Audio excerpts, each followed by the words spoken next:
আসসালামু আলাইকুম। আজ আমি আমার নিজের কথা বলবো। কেউ যদি শুনতে চায়, শুনবে। শুনতে মন না চাইলে স্কিপ করে দিবে। আমরা সবাই চাই শান্তি, কিন্তু কেন পাই না?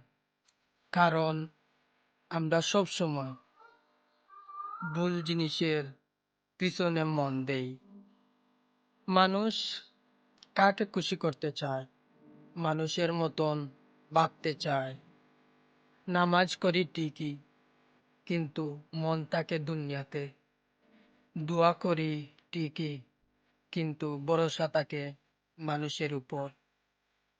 আল্লাহ যা চান সেটাই আমাদের সত্যিকারের শান্তি দেয়।